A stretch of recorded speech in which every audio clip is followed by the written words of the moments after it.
Welcome to the 15th episode of the Super Parent Podcast with your host, Dr. Nick Fanning. Today's topic is, don't be the limiting factor. Parenting in the 21st century is ever evolving. And while you balance work, kids, and your sanity, it's easy to feel discouraged. Welcome to the Super Parent Syndrome with your host, Dr. Nick Fanning. Hello, my beautiful, brave parents out there. I want to say thank you. Thank you for spending and investing some of this precious time with me. And what I mean by that is, as a parent, I know this might be a bathroom break. This might be a walk down the hall. This might be a commute. You might be listening to this while you work out. But I know for a fact you're likely multitasking. Because, as with kids, with a business, with a spouse, your time is short, your time is valuable, so thank you. And I know, as a parent, as a spouse, as a business owner, you have your fears, you have your doubts. Let's lay them to rest.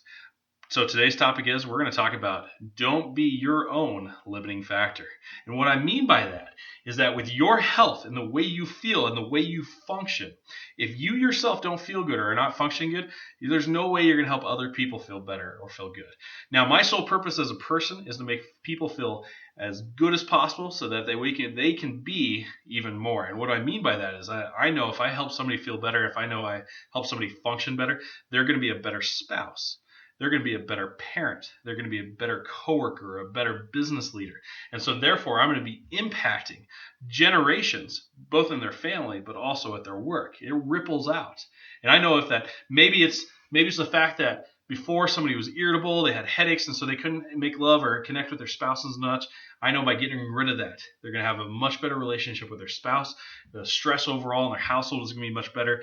Maybe they're not yelling at the kids as much. Maybe people are getting better sleep. I don't know what those implications are going to be, but I do know for a fact that you yourself can't impact others unless you yourself are feeling good and feeling great.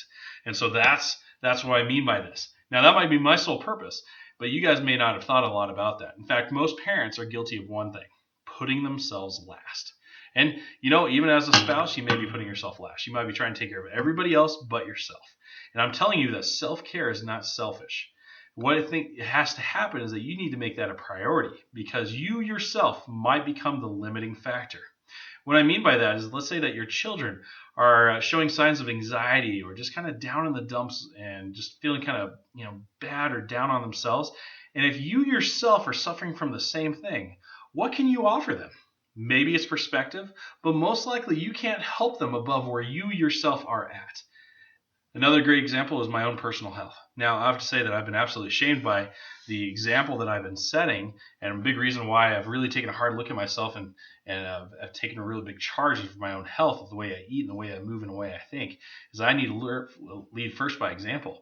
And what I mean that is if I had to give myself a letter grade on my health, and I rated myself as a B or a B minus, that means that all of my clients really should have no expectations to actually get healthier than I am. Because as a health professional, and my advice and my living, my example, that if I find somebody at a C or a D or an F level, I might be able to get them to a B or a B minus. Okay, but really, what's the expectation that I could get them to a B plus or an A? Well, to be quite honest, it could happen. It happens here and there, but the reality is it's probably not likely.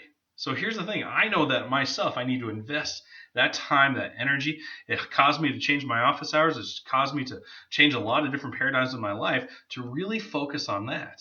And I have to say that the improvement in my relationships with my spouse, but also with my kids, and the example that I'm setting forth for them, has just absolutely been remarkable. Doing yoga with the kids, I got a 5-year-old, a 4-year-old, and a 3-year-old, and a 2-year-old right now. The special time of year right now where they're all different age. And the fact is, when you start seeing them kind of copy you in good ways, man, what a great feeling. Because I'm sure you're in no shortage when they copy you in bad ways. When you hear them kind of talking to the brothers and sisters in a way that you talk to them and you're just like, oh, they sound just like me. I need to change the way I'm talking. Or, the way they call each other nicknames or whatever it might be, they copy you.